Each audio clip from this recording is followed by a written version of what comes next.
Hi, I'm Tammy Davis, and I really want to thank you for joining me today.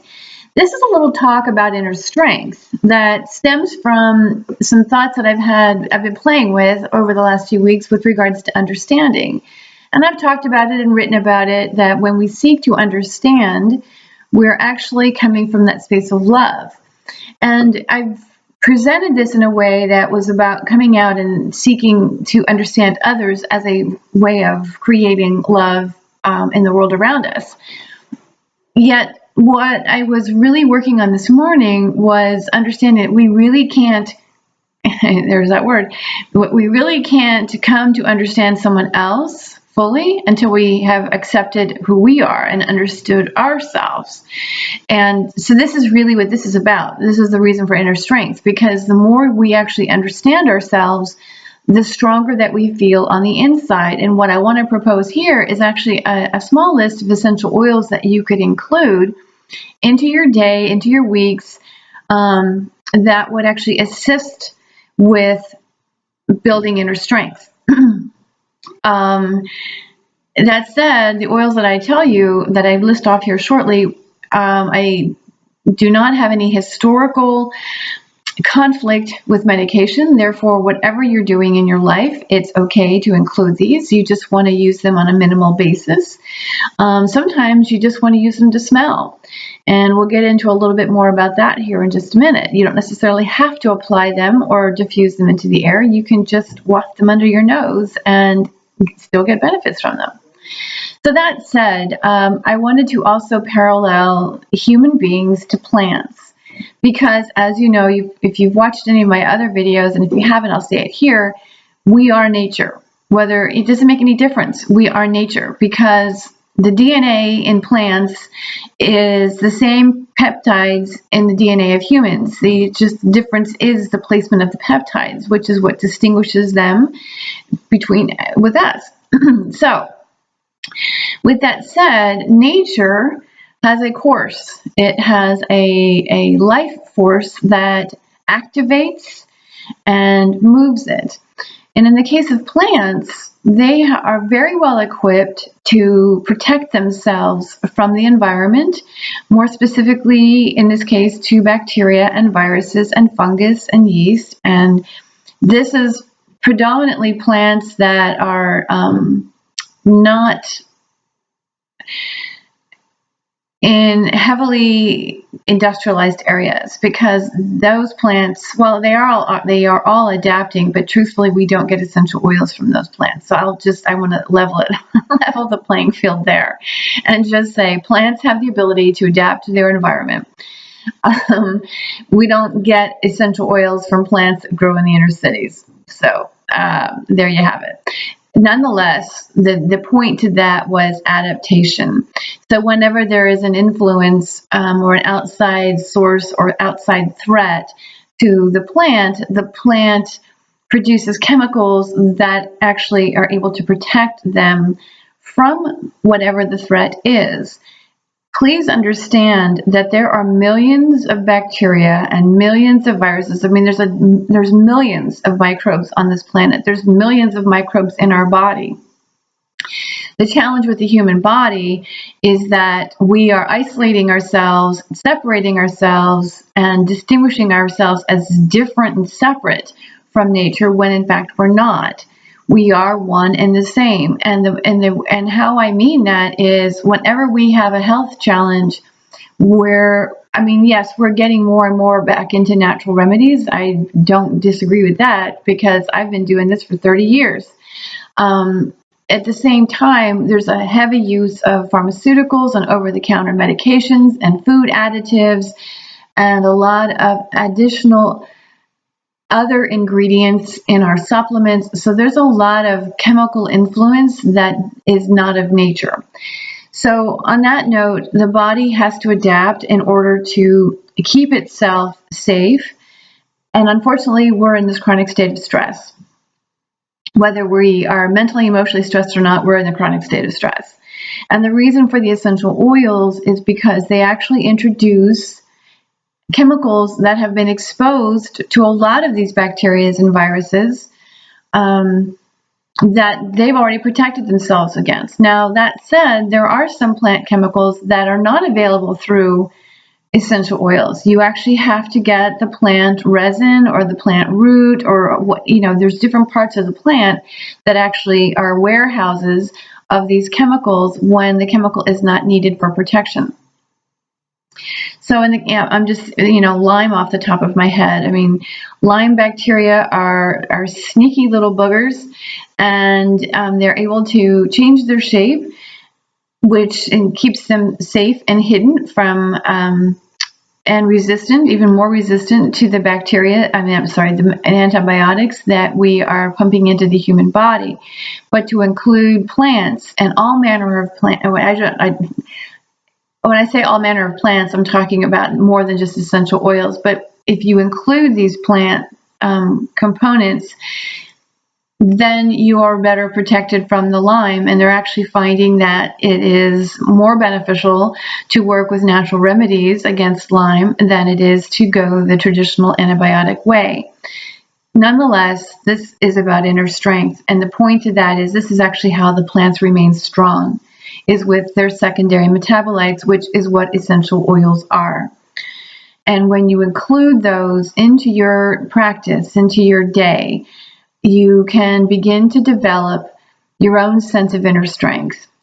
In part, this comes from maybe providing you a list and you intuitively saying, yeah, that sounds good. Yeah, I do like the smell of that. I'll, maybe get that. Maybe you actually have to go and get a sample, or actually sample it somewhere where they sell essential oils to determine whether or not that's something that you like. Years ago, when I first got involved with essential oils, there was a young woman by the name of Lori Donna that had her own company. And what she taught me was, she made these absolutely fabulous blends. And when anybody came to see her at a trade show or what have you, her theory was smell it. Just take a sniff. And if you're drawn to it, that's the one that's for you.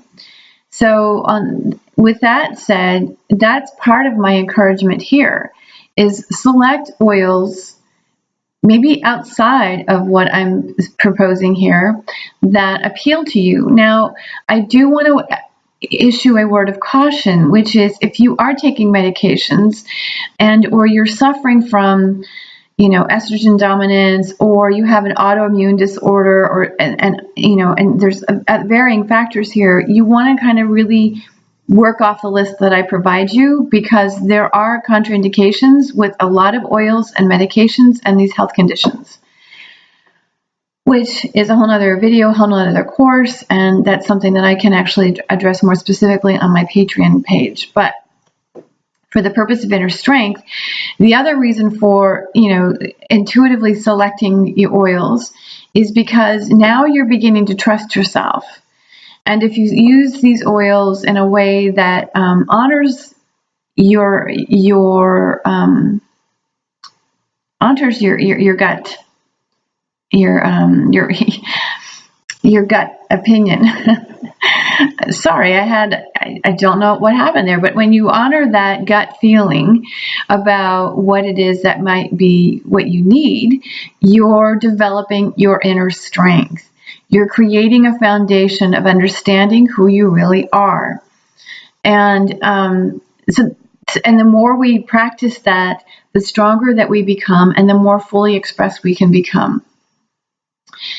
So that is part of how I wanted to parallel the oils and plants more specifically, and how they garner themselves and how they protect themselves. And we can begin to adapt ourselves to mimic basically plants, being more patient, and really, finding that strength in our patience and trusting our gut.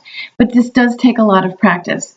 So before going any further, I want to list out the oils, and that would be Roman chamomile. Okay, so Roman chamomile, vetiver, sandalwood, and myrrh. Those would be the ones that I would start with. Some of you might ask me about frankincense. Frankincense has it can, some people will say that it grounds you. My experience of it, it has a tendency to activate more of, how do I want to say that, it does more of an awakening. That's how I want to say it. It initiates more of an awakening. And right now, what I want to do is help people find a solidity, because in my experience and my observations of the world around me, we're all very wrapped up in our heads. And so really kind of being able to quiet that mind. It's not about whether or not you have the ability to intuit something. It's more about whether you can actually quiet the mind long enough to intuit. And frankincense will actually activate the intuition, but I don't necessarily think that that we're lacking that. I think our minds are racing too quickly. And so again, sandalwood, vetiver, myrrh, and Roman chamomile are the 4 oils that I would select that you begin with. And you can just work with one. You can work with all 4. Anything more than that is overkill. But those would be really good to get yourselves grounded. This is actually really good. That would actually be a really good combination for autism, ADHD, ADD, sensory processing disorder, anxiety. All of these would be good conditions to actually incorporate those oils. And I'm going to get into a little bit more as to why. Actually, dissociative disorders also would do well with something like that, especially when they're flashing back. So part of this, and like you heard me mention earlier, is that just taking a sniff of it, just kind of wafting it under the nose, kind of like I was almost going to say Epsom salt, but smelling salt, just kind of wafting it under the nose and getting a feel, kind of getting the scent into your mind and into your head, into your brain, into your body is all you have to do. And you can sniff that as deeply and as much as you want, because it's really helping to activate your system to really kind of quiet that mind. My suspicion is that once we begin doing that, like I said, you're going to find the ability to actually hear and your intuition and be able to take the next step as far as what's right for you, and really garnering that foundation that's required for inner strength. So along these lines of sniffing comes down to olfactory therapy.